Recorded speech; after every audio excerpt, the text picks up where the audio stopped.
Why God Exists by OfficialDivine. I already saw part 1, but I never saw part 2 right here. So we're going to watch part 1 and then watch part 2. Why God exists. Since the beginning of time, mankind has always asked questions about our reality. Why are we here?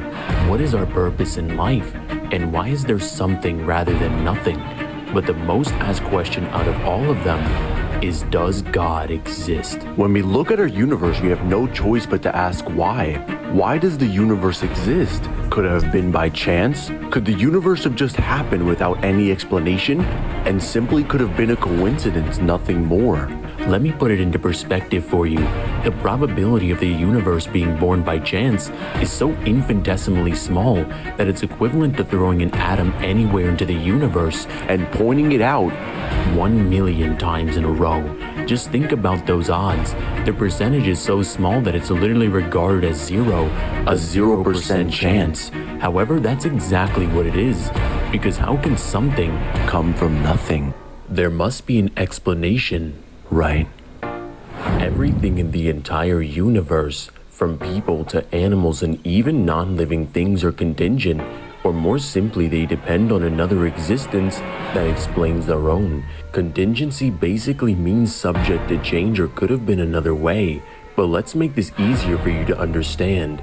Here's the first premise. For anything that begins to exist, it's dependent on another existence that caused it to exist. For example, people depend on water to exist. If water did not exist, people wouldn't exist. Water depends on water molecules, or simply H2O, 2 hydrogens and 1 oxygen. And if oxygen and hydrogen didn't exist, there's no water. Water molecules depend on atoms and so on and so forth, for even planets and stars that depend on their own compounded makeup. And this is observed for everything in the universe. Just sit back for a second and think, is there anything that began to exist that depends on nothing? Moving all the way out, we can conclude the universe itself had a beginning. But how do we know? Why can't the universe just be eternal? Think of it like this. If the universe is eternal, we would have an infinite past behind us, meaning there's an infinite series of events that took place before the present. But that makes no sense, because we would never reach the present from an infinite past. Infinity entails there's no beginning. An example would be numbers. If there's an infinite amount of numbers between 1 and 2, and you had to count, would you ever reach 2? No, because there is no end. But let's make this simpler. Let's say there's an infinite amount of steps between your house and mine.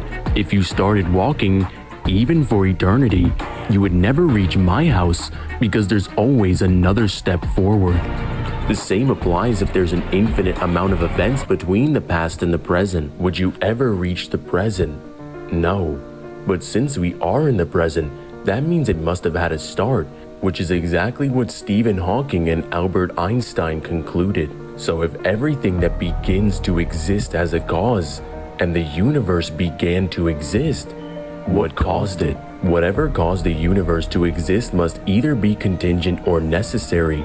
If it were contingent, it too would need an explanation, which just pushes the problem back even further. But an infinite regress of contingent causes explains nothing. Like an endless chain of falling dominoes needs a hand to start the fall. The universe needs a non-contingent, self-explanatory ground of existence. Think of it just like the house example of how you would never reach my house from an infinite distance away.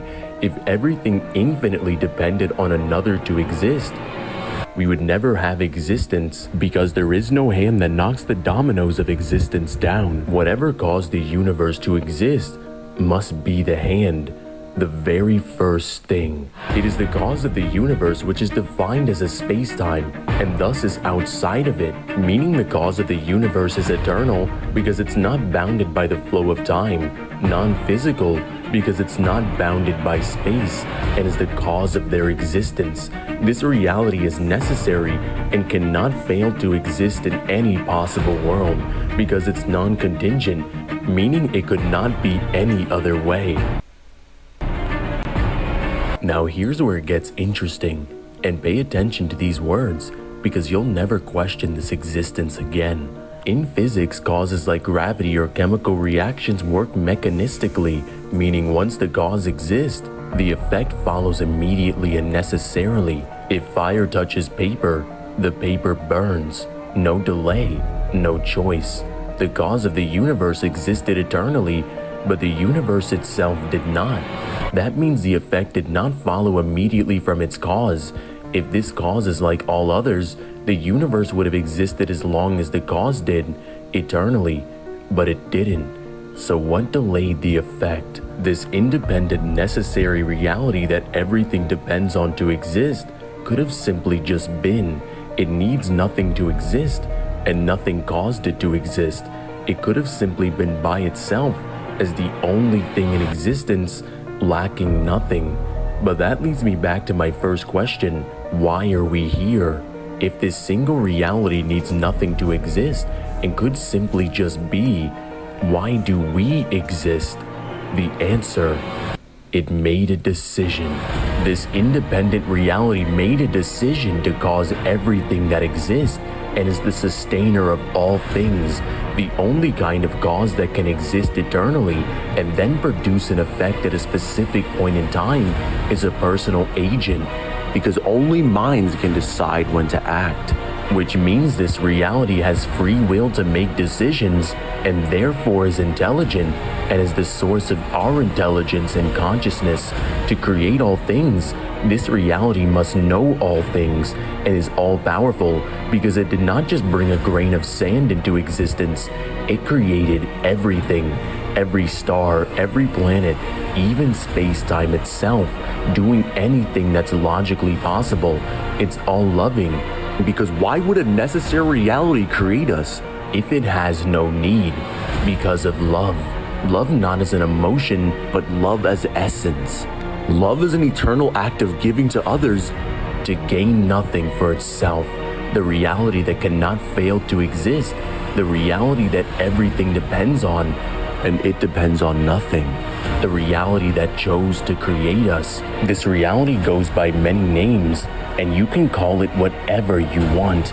But what it is that you're describing is God.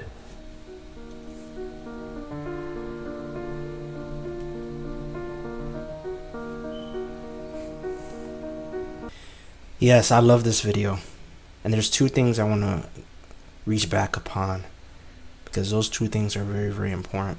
And not many people seem to realize that my content discusses these same things. Now, let's go. There must be an explanation, right? Everything in the entire universe, from people to animals and even non-living things, are contingent, or more simply, they depend on another existence that explains their own. Contingency basically means subject to change, or could have been another way. But let's make this easier for you to understand. Here's the first premise. For anything that begins to exist, it's dependent on another existence that caused it to exist. Yeah, so there's something called the Mandelbrot set. It's a mathematical formula as a set, and it's used to describe how the universe was designed in some way, right? Because since we're able to calculate the universe with math, which is something that was man-made, it shows that the universe was created by an intelligent mind behind it. So the Mandelbrot set is a perfect example to show this, because there are examples in the world. You see the Mandelbrot set, the pattern never ends. If you keep shrinking or expanding, the pattern never ends. And that pattern symbolizes the order of the universe. So examples in the real world are the snowflake. You see the pattern is the same, right? Another one is a leaf. Leaves have identical patterns upon them. These are physical appearances that we're able to see in the universe of patterns, right? The contingency argument.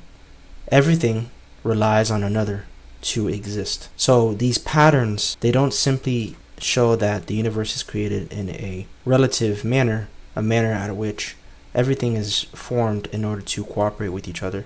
This pattern shows that the universe is created in a manner, not that everything is shaped in the same way, but that everything has the same ontology. And if you don't know the definition of ontology, the branch of philosophy that studies the nature of being, existence, and the categories of being. The universe is a communal ontology. From people to animals and even non-living things are contingent, or more simply, they depend on another existence that explains their own. Contingency basically means subject to change or could have been another way, but let's make this easier for you to understand. Here's the first premise. For anything that begins to exist, it's dependent on another. But yes, like I was saying, since the Mandelbrot set shows that a mind is able to comprehend the universe and able to calculate the universe through mathematics, right? It shows that the universe was actually coded by something with a personal mind like human beings, because human beings are the only beings that are able to do this, right? We're able to enable concepts to understand the universe, the concepts of mathematics, something that is basically, you cannot debunk mathematics. So if the universe was made with a mind, then what mind was that, right? And he talks about this. He says the mind of God. And the mind of God he describes it as the divine supreme reality.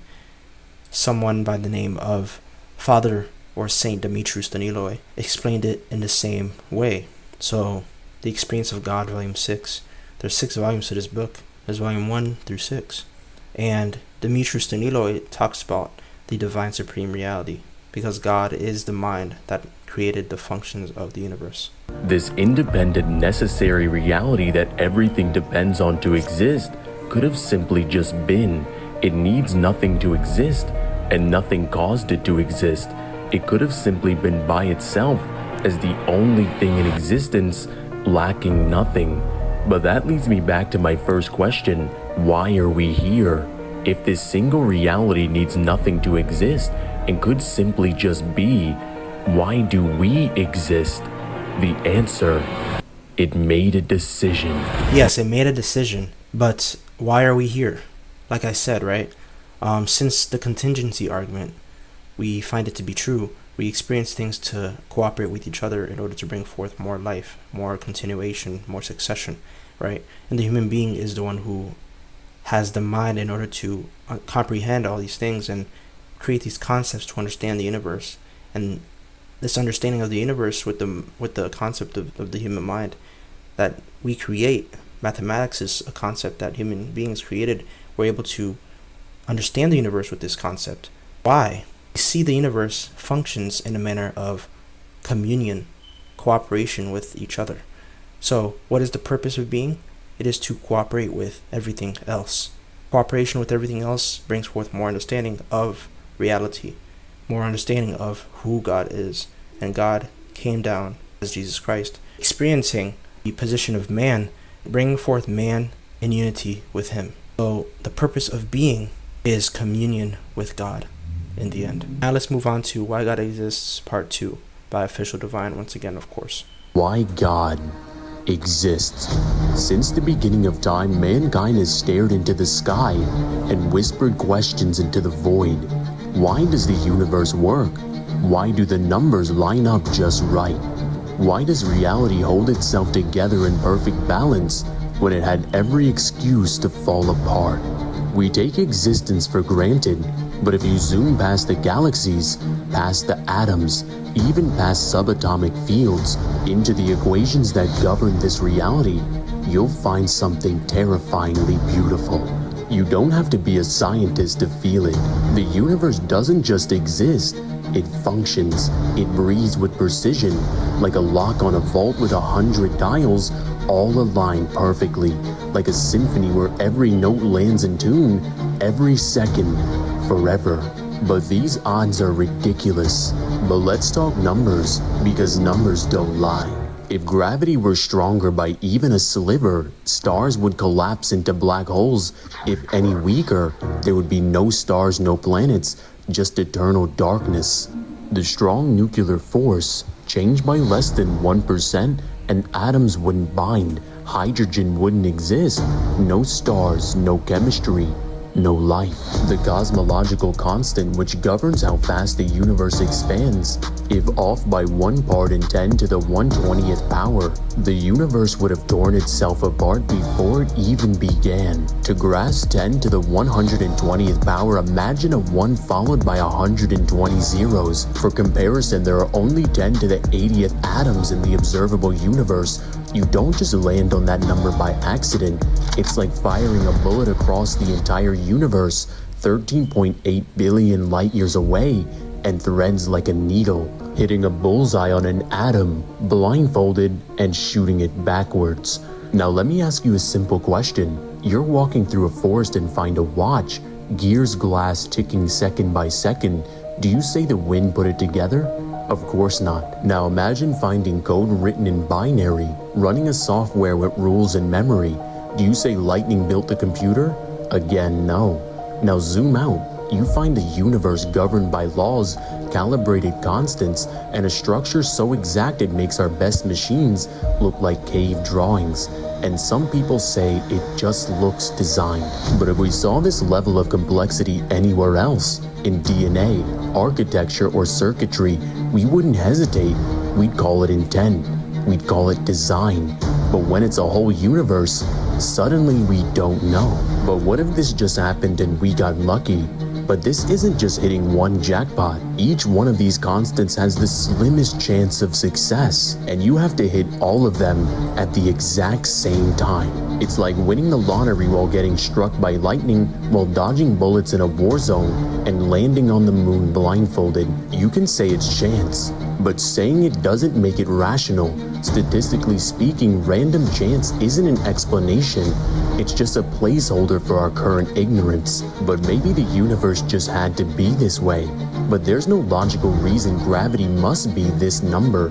There's no rule that says electrons' masses have to be what they are. These values aren't logically necessary.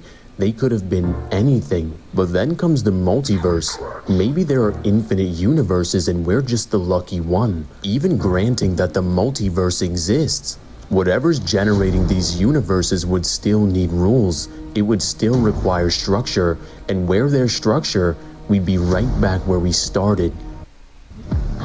Oh my god, what is that? Fine-tuning. You can't escape the question, you just moved it back a little bit further. But here's where the silence gets really loud. We're standing in a reality that balances on a blade thinner than thought itself. Every constant is a dial, every dial set with precision, and every setting is the only one that works. You can call it an accident, you can call it luck, but everything that we know, everything we've ever seen, tells us that when we find order, something ordered it. But what about the idea that life just adapted to the universe? This flips cause and effect. Life adapts, but only if the universe allows it. You can't evolve your way around non-existent chemistry. If the strong nuclear force was weaker, atoms wouldn't form. No atoms, no water, no carbon, no DNA. This isn't adaptation, it's permission. The universe grants it, or it doesn't happen. But let's go deeper. The initial entropy of the universe had to be low, so low that it's estimated at 1 in 10 to the 10 to the 123rd power. That's a number so large that if every particle in the universe wrote zeros from now until the end of time, they still wouldn't finish. Why is this a problem? Because high entropy equals chaos. A universe starting with that much order is like walking up to find a shuffled deck of cards perfectly arranged by suit and number, and then walking to random points on the planet and finding more shuffled decks of cards arranged perfectly 52 times in a row. Dark energy, balanced so precisely that galaxies could form without tearing space apart. Even Higgins' field, the reason particles have mass, sits in a narrow range that keeps the entire vacuum of space from collapsing in on itself. Even black holes, the terrifying monsters of the cosmos, follow such precise mathematical laws that Stephen Hawking compared them to thermodynamic machines. Entropy, radiation, information. Why does chaos obey math? Everywhere we look, the universe is not balanced, it's balancing. Every second, like a dancer spinning on a needle's point while juggling stars, not by luck, not by necessity, but deliberate choice. So what's the best explanation for this cosmic tightrope act? Is it chance? That's far too small. Necessity? Too arbitrary. Multiverse? Too speculative. Anthropic reasoning? Too shallow. But what's left? Something with the power to set the dials. Something with intelligence that knows the range. Something with freedom to choose the values. Something that wanted stars, planets, DNA, and beings who could ask why.